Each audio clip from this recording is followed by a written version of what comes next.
Hi,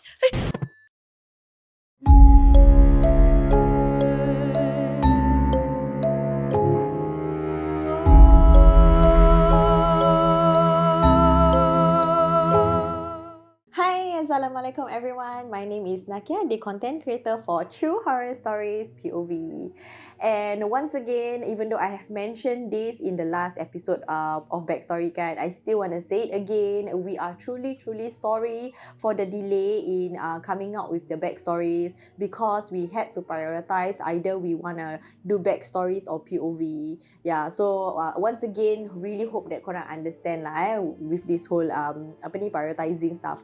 Okay, but anyway, this one is going to be quite a lengthy punya backstory. So I'm not going to say much. I'm just going to hand it over to these two jejaka yang actually experience what happened in the episode Night Shift. Okay, but just before I hand the time over to them, I just want to say that I know a lot of you bila korang watch Night Shift, korang cakap that the climatic part was only berapa seconds, you know, a lot of these kind of things kan. But actually we decided to do something different with this episode because apa tau, firstly it is our first time knowingly shooting in a location that is known to have macam ada haunted, macam ada something scary backstories with it lah. So it was one of our first time that kita just, you know what, just do it. So and Alhamdulillah we did manage to shoot kat sana. So aside from just the visuals kan, which was obviously planned, what was accidentally caught is something that is very interesting about this episode. Which is, if you guys notice for this episode kan, kita cakap please put on earpiece, headphones ni semua ni, because when I was editing, I realised there were actually sounds accidentally being recorded. Padahal during kita punya shoot tu, when I was shooting, no such sound. And I'm very sure because whenever kita shoot semua kan, either I go alone or somebody follow me, and they all know my style. Tak boleh cakap, we must keep quiet, you know, because you know we kalau boleh we want to capture actual audio semua ni lah. So when I was editing malam-malam pakai earpiece semua kan, then I realised macam-macam, ada bunyi goli, ada bunyi macam metal swinging, but actual fact bila kita tengah shooting tu tak ada apa-apa bunyi. Yeah, so these are the interesting sounds that was actually accidentally captured. And then aside from that, someone also actually DM me, like I know korang ada, ramai lah orang, korang mesti nampak kan yang part yang ada gula-gula tu in between the cast kan. Tapi so when people DM me semua cakap macam, Kak, is this planted ke apa ni, you punya actor So yes, that one it is. Cuma bila there's this one particular person, he or she sent me a DM Kak, is this your actor? Then I was like, I thought it's one of the same one lah kan. Sekali when I open the gambar, I tengok, Masya Allah, kita actually tercaptured something. And this something yang kita tercaptured is adalah. So kalau korang rajin, korang pandai-pandai cari sendiri, and then korang tengok sendiri, ada benda yang terrakam dekat background dia of this story of Night Shift. Dah tak nak cakap banyak lagi, I will hand the time over to these two guys who encounter this Night Shift episode in person. Hope you guys enjoy this episode.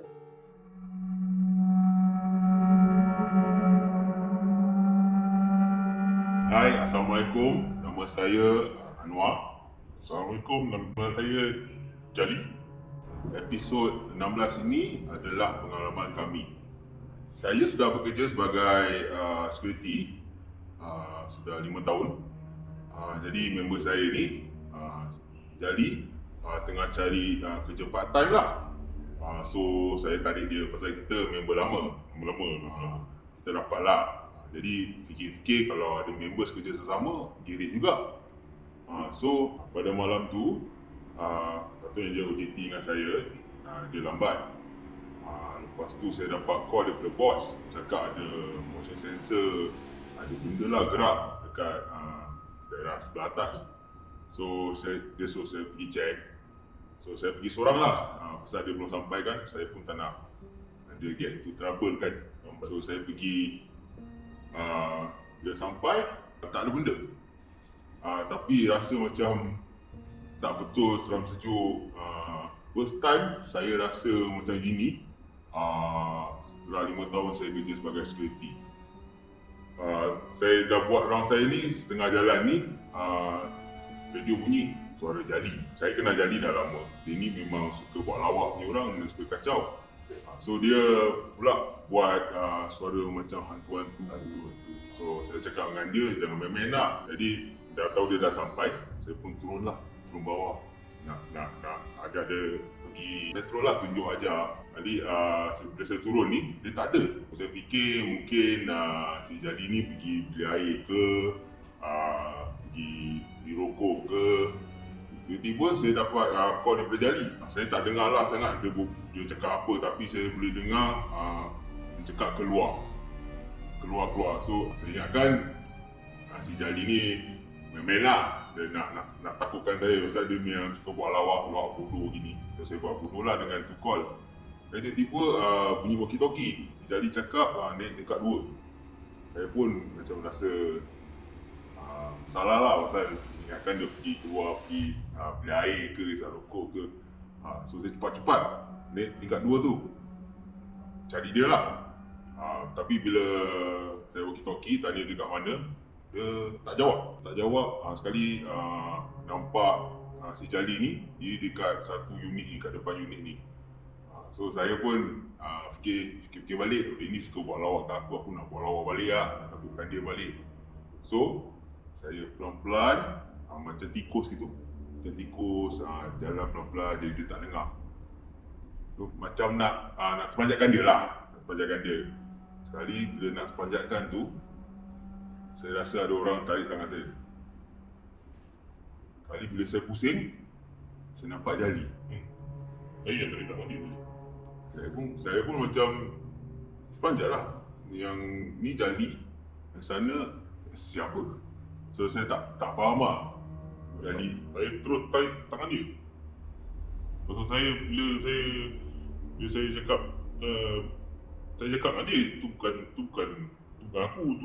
Tapi dalam suara ni lah, pasal saya pun takut. Lepas tu saya ingat dia masih nak kacau-kacau saya lah, takut kan. So saya tak puas hati.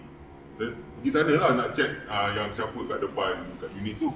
Saya pun pergi, nampak macam burung besar lah kan, warna hitam. Bila saya datang makin dekat, benda tu pun makin ke depan kepada saya. Saya nampak macam manusia besar, warna hitam. Tempat saya dah lari jauh. Tempat yang saya dengar si Jali ni pekik kuat-kuat, dia dah lari. Saya cakap suruh lari. Dia masih kat situ. Pak ni pun dah tahu yang itu Jali betul. Saya pun lari lah ikut dia pergi kat room. So ceritanya macam gini. Saya dah keluar nak pergi beli rokok, nak beli air. Saya lupa pula member saya ni nak kirim apa ke apa. Saya pusing lah. Saya nak tengok, nak tanya dia. So bila saya nak pusing tu, kat atas dia ada lembaga hitam. Oh, itu memang saya diri takut tengok daripada jauh. Terus saya call dia. Pasal saya takut lah nak pergi sana kan. Apa jadi ke apa. Saya call dia, saya cakap, Noah, jangan keluar. Terus tak tahu macam mana dia ni boleh dengar saya cakap keluar. Saya repeat lagi, saya cakap jangan keluar. Sebab benda tu dah tinggi kat atas tu. Saya takut lah apa-apa jadi kan kat dia. Saya cakap, tak apalah. Saya tengok dia pun, dia macam okey, dia tak perasan benda tu kat atas. So saya dalam hati saya cakap lah, Allah, jangan harap-harap, janganlah benda ni dia nampak kan. So saya ingatkan kalau saya pergi, benda semua dah orang cakap, dah settle down kan. Dia tak keluar. Itu je, saya tengok fikir gitu je. So bila saya patah balik tu, saya tengok dia dah tak ada. Dia dah hilang. Saya pun sebagai kawan kan, saya pun rasa macam risau lah kan. Member hilang, tak tahu pergi mana. So terus saya masuk dalam room, saya nak check. Kat CCTV mana tu nampak dia kan. Saya dah nampak dia dah naik tingkat 2. Ya Allah, saya cakap dengan dia tadi jangan keluar. Lepas tu saya nampak dalam TV pula, dia dah kat atas dah. Itulah bila saya lari kejar dia. Itu dia. Dah bila kat tingkat 2 tu, saya dah nampak dia dah berjauh kan. Daripada depan dia tu, saya nampak ada macam mirip-mirip muka daripada belakang macam saya juga kan. Saya terus melaju ke depan lah. takut nanti dia pegang sentuh apa-apa benda kan. Pasal itu memang daripada saya punya pihak, bukan saya tu. So nak tolong sahabat kan, kawan kan, dia pergi depan, dia cepat tarik tangan dia. Itu bila dia pusing, dia macam muka terus macam English apa, confused kan. Saya pun macam apa dia ni, macam bengong kan, confused kan. Terus apa lagi, saya lari dulu lah, tak ingat member lah. Saya lari daripada tengah-tengah lari tu, saya nampak, saya pusing ke belakang, saya nampak dia masih berdiri tu. Terus saya pekik lah, saya cakap dengan lari Anwar, lari. Itulah, Tu pun saya ikut lari. dah kita lari. Bila saya lari depan, saya nampak tertutup di belakang, dia pun ikut saya lari. Alhamdulillah dia ikut saya juga. So bila dia sampai kat tingkat 1 tu, dia cakap dengan dia, tadi kita berbual, kita cakap macam kita pun diri confused. Dia cakap, apa benda yang kau nampak? Terus bila kita tengah berbual pasal tu benda kat atas, terus apa? Boom! Betul. Dia bunyi benda hingga ke atas. Tapi setahu saya, memang kita punya tempat keliling tu tak ada pokok kan? Tak ada. Memang biasa, memang kat rumah je biasa. So itulah bila kita dah takut apa benda kat atas tu kan. Dengan tadi siang-siang lagi kita nampak benda tertinggi kat atas tu, saya pun takutlah kan. Saya cakap dengan dia, Anwar, kita buka surah, apa-apa surah, kita just sampai subuh kan. Kita tunggu sampai subuh Pagi lah. sampai pagi lah. Itulah pengalaman yang kita tak boleh lupa, saya pun tak boleh lupa juga. Aduh. Itulah kisah kami. Harap korang terhibur lah dan rasa seram sikit. Ingat, jangan kacau member tengah kerja. Nanti kerja juga. Itulah kau kacau aku. Assalamualaikum kan. And yes, that is it for episode 16 Night Shift punya backstory. I hope you guys enjoyed the two guys punya cara penyampaian. Memang betul, this story actually happened to them, and when they actually showed me gambar, apa benda, macam explain to me kan, I can tell that this incident actually trauma lah, macam buat diorang rasa trauma. Because after that, from what I know, dua-dua dah tak kerja sama tempat, masih kerja security ke apa, saya tak tahu, I don't know, but they are not working there anymore. So I mean, kalau let's say orang berhenti kerja sana, must be something very traumatizing lah kan. Tapi yalah, anyway, itu sahajalah for episode 16 Night Shift punya backstory.